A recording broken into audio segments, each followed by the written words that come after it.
Assalamualaikum warahmatullahi wabarakatuh. Alhamdulillah alamin. Wabihi nasta'inu ala umuri dunya waddin. Wa sallallahu ala sayyidina Muhammadin wa ala alihi wa sahbihi ajma'in. Amma ba'. Yang saya ta'zimi dan saya hormati Al-Ustadz Fikri Farikhin MPDI selaku dosen pengampu mata kuliah Pendidikan Islam Nusantara, dan tak lupa teman-teman kelas 3 PIC yang saya banggakan. Saya atas nama Siti Wardatul Maufira akan mempresentasikan sebuah resum yang berjudul Islamisasi Nusantara dan Sejarah Sosial Pendidikan Islam. Proses masuknya Islam di Indonesia. Peran para mubaligh dan pedagang dari Arab yang mengadakan hubungan dagang dengan masyarakat Indonesia sangat membantu proses masuknya Islam di Indonesia. Selain perdagangan, pengembara sufi dan tokoh agama juga ikut andil dalam proses masuknya Islam di Indonesia. Ada beberapa sejarah pendidikan Islam, diantaranya periode klasik, periode pertengahan, dan periode modern.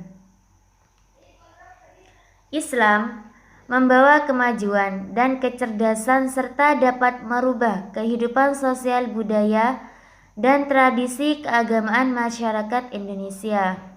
Kedatangan Islam menjadi titik terang bagi kawasan Asia Tenggara, terutama bagi Indonesia, karena Islam membuka cakrawala intelektualisme masyarakat Indonesia pada masa itu. Proses penyebaran Islam di Indonesia salah satunya melalui pendidikan seperti pendidikan pondok pesantren, yaitu tempat pembelajaran bagi para santri yang dilaksanakan oleh para guru agama. Sedangkan pendidikan pada masa kerajaan Islam di Nusantara.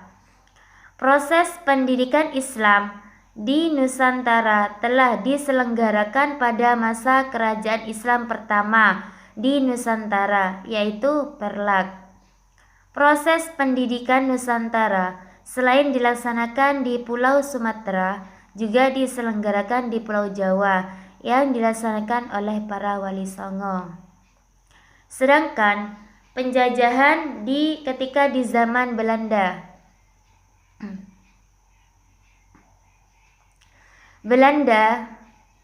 tidak lagi peduli dengan perkembangan pendidikan bangsa Indonesia, khususnya pendidikan Islam.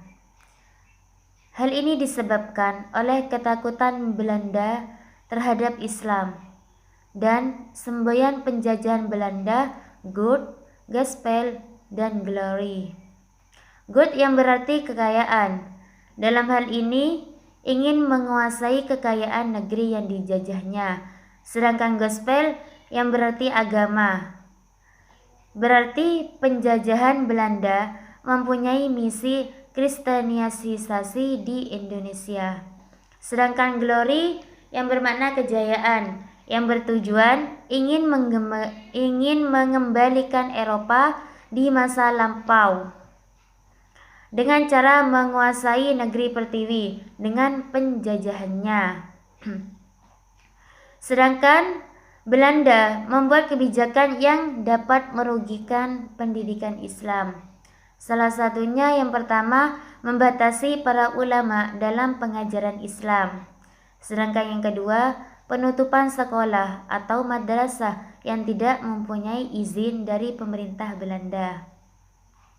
Yang ketiga, mengeluarkan peraturan dengan nama netral agama.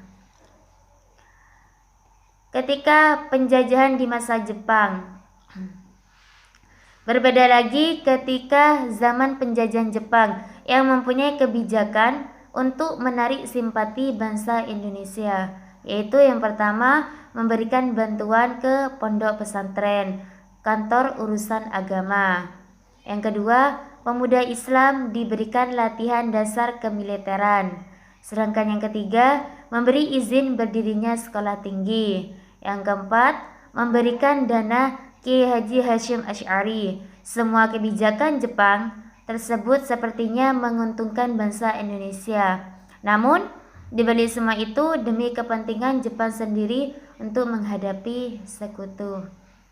Mungkin hanya itu yang bisa saya sampaikan.